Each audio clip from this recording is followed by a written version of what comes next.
Welcome back to our channel Indian YouTuber Sarita प्रियतम प्यारी। तो स्वागत करती हूँ मैं आप सभी का सरिता अपने चैनल पर।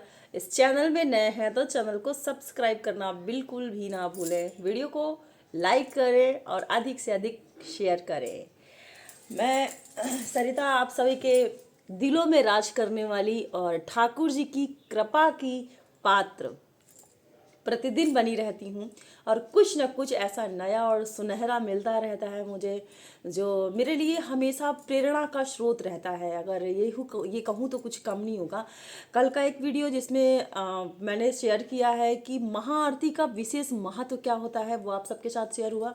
इन दिनों के जितने भी वीडियोज़ मैं आप सबके साथ शेयर करती हूँ, डेली कुछ न कुछ एक से बढ़कर एक इंस्पिरेशन जाते हैं, बहुत ही यूनिक होते हैं। और जिसमें से जैसे कि वृद्धों के लिए मैंने अनिरुद्धाचार्य जी का एक वीडियो आप सब तक पहुंचाया है, जो कि वृंदावन जा कर के ही मैं पा सकती हूँ। और मैंने वहाँ तक जाके ही वो वीडियो कैप्चर किया, उन माताओं से बात करी, फिर आपके पास शेयर किया। कैसा लगा आपको वीडियो, आप ज़रूर बताया करें। अच्छा लगता है मुझे इन सब चीज़ों के साथ, जो ज़मीनी स्तर की चीज़ें होती हैं उनके साथ घुलना मिलना। वास्तविकता में जो दर्द होता है, मैं आपको सच बताऊं, जितना मैं खुशियों में बैठकर इंजॉय नहीं करती, उतना मैं दर्द के साथ दुखी होकर के इंजॉय करती हूँ। अब ऐसा क्यों है मुझे नहीं पता, शायद वो जीवन की कड़वी सच्चाई है, या इसलिए कह सकती हूँ कि वो दर्द मुझे सच्चा दिखता है। अ, कई बार ऐसा होता है कि जब आप सच्चाई यानी ट्रांसपेरेंसी पकड़ने में सक्षम हो जाते हैं, आपको पता चल जाता है कि जो सामने वाला व्यक्ति है या सामने वाली जो दुनिया है, जो समाज है, वो जो दिख रहा है वो नहीं है, जो नहीं दिख रहा है वो है। जब आप उस ट्रांसपेरेंसी को पकड़ना सीख जाते हैं तो फिर अपने आप उसी जगह को पकड़ेंगे जो सच है। तो ऐसी चीज़ें जो मुझे कष्ट देती हैं, मैं उसी को सच मानती हूँ। और जो चकाचौंध भरी दुनिया है, जहाँ मुझे ये दिखता है कि अरे बस वाह क्या बात है, क्या शोहरत है, क्या दौलत है, सच मायने में तो वो मुझे हमेशा झूठ ही दिखा। ऐसा मैंने एक बार नहीं कई बार पाया। खैर, बहुत बड़ी चीज़ें मैंने जीवन में देखी हैं, अपने छोटी छोटी चीज़ों में अनुभव किया है, क्या क्या ऐसा महसूस कर सकते हैं। एक छोटी सी बात मैं आप सबके साथ आज शेयर करूँगी, साझा करूँगी।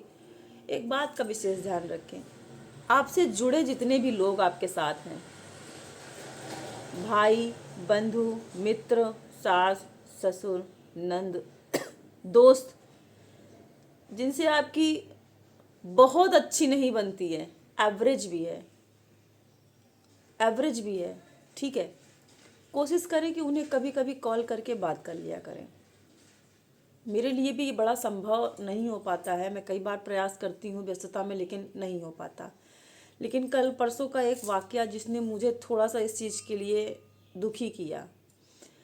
मेरे साथ मैं बच्चों के लिए ड्रेसेस बुक करने जाती हूँ। एक बबीता जी हैं, लाल बंगले में श्रृंगारिका करके उनका सैलून, और ये रेंट के लहंगे या ये सब चीज़ें देती थी।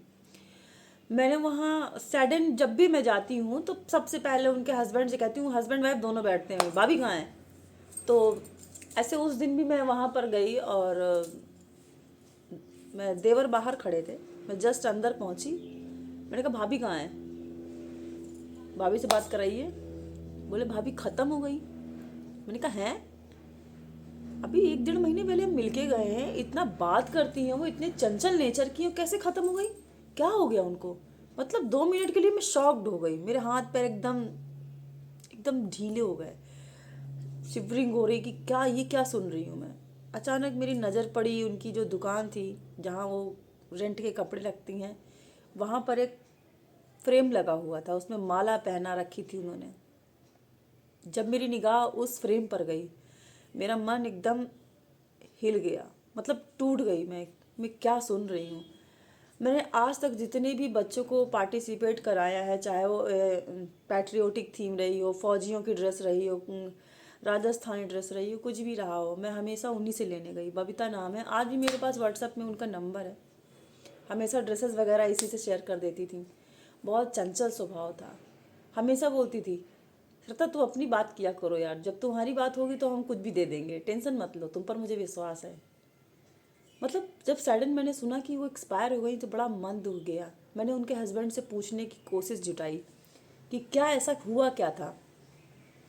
वो रो रहे थे, दुख भी हो रहा था, मेरी हिम्मत नहीं हो रही था। जब कई बार ऐसा होता है जब आप किसी किसी के साथ दुख घटा हो तो उसके उस दुख को आप पूछने में सामर्थ्य नहीं रख पाते, क्योंकि एक बहुत बड़ी दुर्घटना होती है। सामने वाला किस अवस्था में अपने आप को संभाल चुका हो और हम उस अवस्था में उसे फिर से वही लेके जा रहे हैं, तो ये थोड़ा सा एक टेंशन का माहौल भी हो जाता है। मैंने उनसे पूछा हिम्मत जुटा के कि भैया क्या हुआ था उनको। बोले कि कुछ नहीं भाभी, बस 1 डेढ़ महीने 15 दिन के अंदर उनका काम हो गया।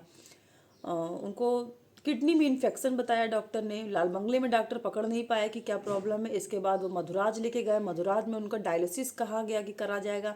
डायलिसिस के पहली बार में तो कुछ नहीं हुआ, दूसरी बार में उनको झटका आया, वो आंखें वाँखें एकदम उनकी पलट गई और थोड़ी देर बाद वो ख़त्म हो गई।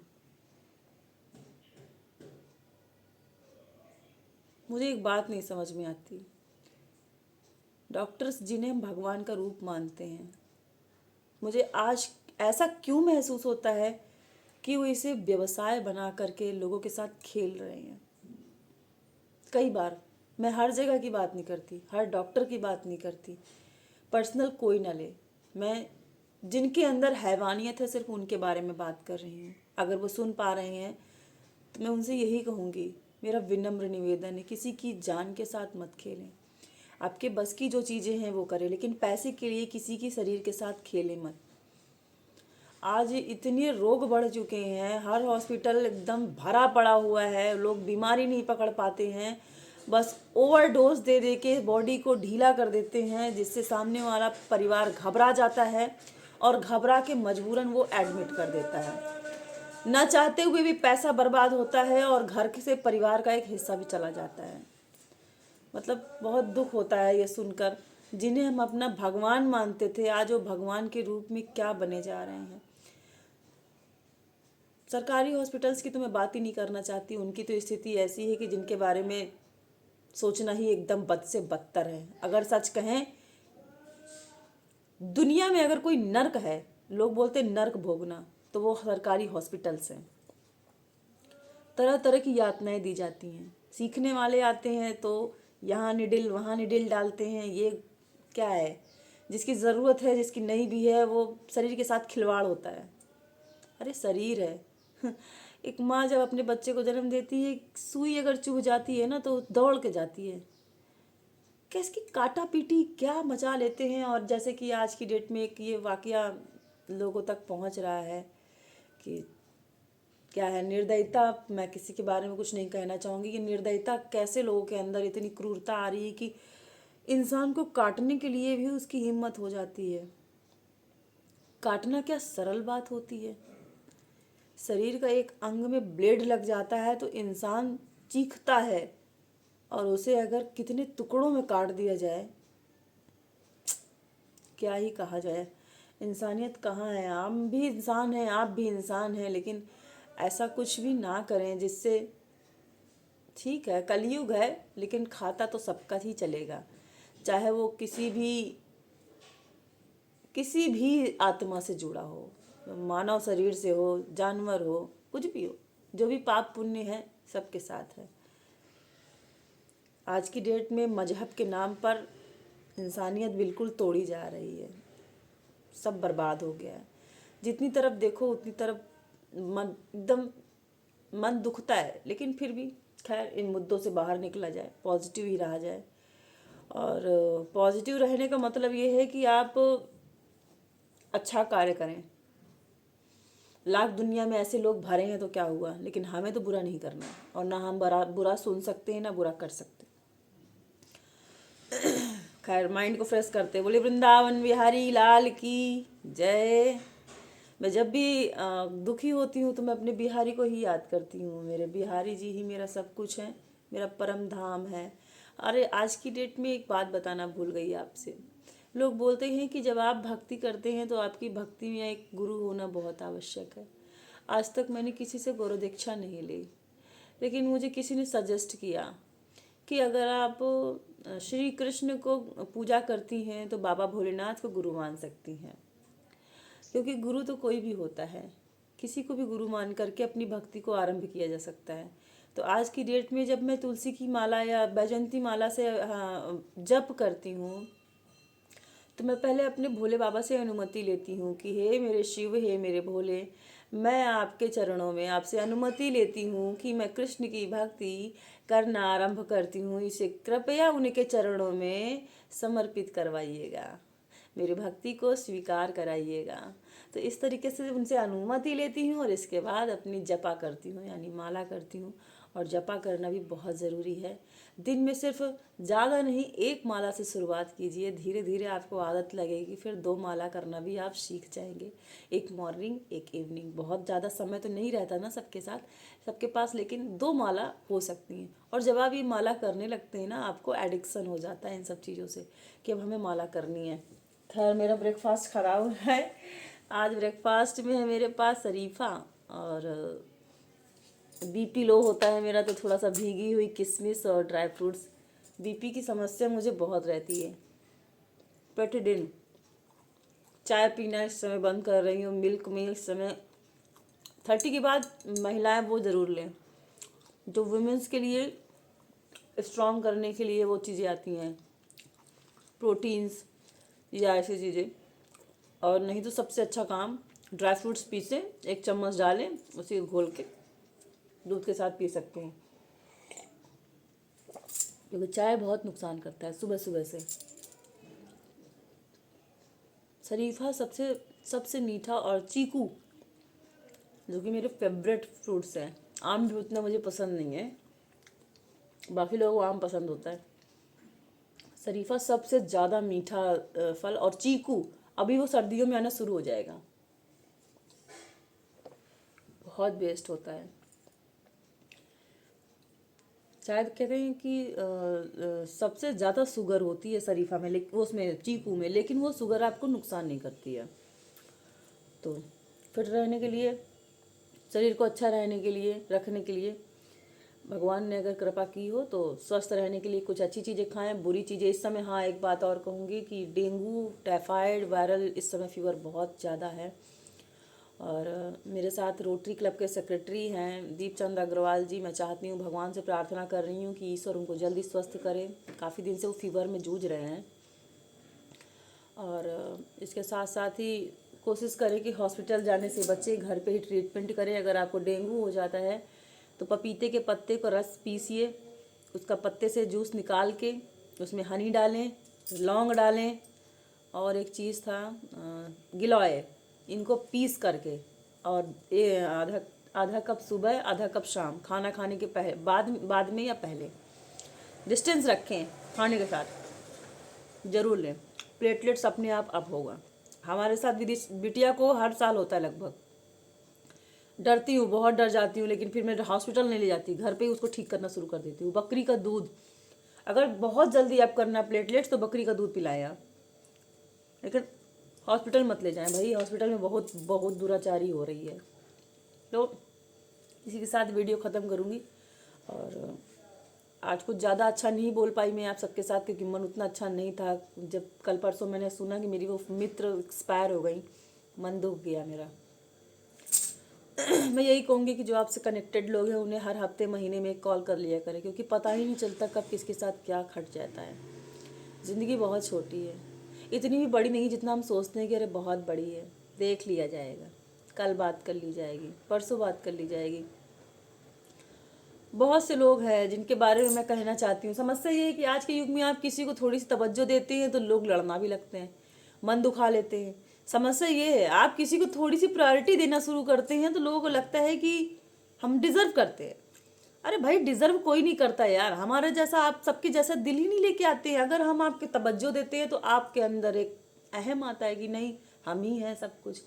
सबसे बड़ी समस्या ये भी है इंसान की, ना चाहते हुए इंसान इस वजह से सीमित हो जाता है, अकेला होता चला जा रहा है, कोई किसी को एडजस्ट करना नहीं चाहता है। अगर हमने आज एक कॉल कर दिया सामने वाले को, अरे तुमको तो टाइम ही नहीं रहता भैया, तुम्हारे पास तो बड़ी व्यस्तता है, क्या कहना, अरे तुम तो अंबानी हो, ये करो भी तो आफत, ना करो तो भी आफत। क्या करें, लेकिन जब ऐसे लोग के साथ कुछ गलत हो जाता है तो मन दुख जाता है कि यार कनेक्टेड रहना चाहिए, लेकिन ऐसी सोच भी तो कोई नहीं लाता। हम ही ऐसे लोग हैं कि जो जैसा हमारे दिल जैसे काफ़ी लोग होंगे, मैं ये नहीं कह सकती कि मैं ही हूँ, दुनिया में मैं ही कुछ नहीं होता, मैं का ना तो मैं शब्द लेना चाहूँगी। हमारे जैसे बहुत से लोग हैं जिनके अंदर ऐसा दिल है, जिन लोगों के बारे में सोचना चाहते हैं, वास्तव में वो बहुत प्योर सोल होते हैं, लेकिन लोग उसके उस प्योर सोल को झांकना नहीं चाहते हैं। अगर वो कुछ दे रहा है तो वो कहते हैं कि मेरा हक है, ये मैं डिजर्व करता हूँ, करती हूँ। ऐसा मत सोचे। कोई किसी को डिजर्व नहीं करता। हर व्यक्ति अपने में कैपेबल है, हर व्यक्ति अपने में सक्षम है। अगर कोई किसी को प्रायोरिटी दे देता है तो इसका मतलब ये नहीं कि आप सेनापति बन के उसके ऊपर चढ़ जाएं। अपने स्थान पर रहें। जब तक आपसे कोई सजेशन ना मांगे, बेफिजूल में सजेशन भी मत दें। अत्यधिक बोलना भी आपका गलत है। हाँ, माता पिता हैं तो ज़रूर, बिल्कुल माता पिता का अधिकार है, हमारे बड़ों का अधिकार है, वो हमें कुछ भी सजेस्ट कर सकते हैं। लेकिन आप छोटे हैं तो फिर आप जब बेवजह तब तक कुछ नहीं बोले जब तक सामने वाला नहीं चाहता है कि आपसे वो कुछ मांग रहा हो। जबरन किसी को सलाह देना भी ठीक नहीं है आज की डेट में। क्या पता हम जो बोल रहे हैं वो सामने वाले को नहीं अच्छा लग रहा हो। और सबसे बड़ी बात, हर व्यक्ति अपना भला बुरा समझ सकता है। आपको जब लगता है कि सामने वाला हमसे कुछ मांग रहा है, कुछ पूछ रहा है, क्या हमें उस जगह पर अपनी सलाह देनी चाहिए, तब सलाह दे, तब मुंह खोलें। लेकिन ज़बरदस्ती किसी को, अरे आप ऐसा कर सकते हो, वैसा कर सकते हो, ये भी ला सकते हो, वो भी ला सकते हो, एनजीओ में ये काम कर सकते हो, खाना ऐसे बना सकते हो, पूजा ऐसे कर सकते हो, ये चीज़ अच्छी नहीं है। भाई इतना क्रिटिसाइज करने को आपको किसने कहा है? इतना क्रिटिसाइज करने की आवश्यकता नहीं है। सबके पास ज्ञान है, यूट्यूब, गूगल सबके पास है, सभी कर सकते हैं। जस्ट जब आपसे कोई अपनी सलाह मांगे तब जरूर आप अपनी सलाह दें। हाँ, यूट्यूब एक अच्छा प्लेटफॉर्म है, आप चाहें तो आप जनरली सबके लिए अपनी बात कर सकते हैं, बोल सकते हैं, लेकिन पर्सनली किसी को जा कर के कुछ ना कहें। कई बार ऐसा होता है कि आपकी भाषा आप कहना अच्छे वे में चाहते हैं लेकिन सामने वाले को बुरा लग जाता है। चलिए आज का वीडियो इतना ही, फिर मिलते हैं नेक्स्ट वीडियो में कुछ अच्छी बुरी बातों के साथ। मैं सरिता सोनी आप सबसे विदा लेना चाहूँगी क्योंकि ब्रेकफास्ट ख़राब हो रहा है मेरा रखे रखे, और कई बार ऐसा ही होता है मैं ऐसी टाइम पे बात करती हूँ क्योंकि फिर समय नहीं निकाल पाती हूँ। बहुत जल्द और भी अच्छे कार्यों के साथ आपके साथ मैं अपने वीडियोस को साझा करूँगी। और आज मुझे बनाना है लंच में कढ़ी चावल रोटी।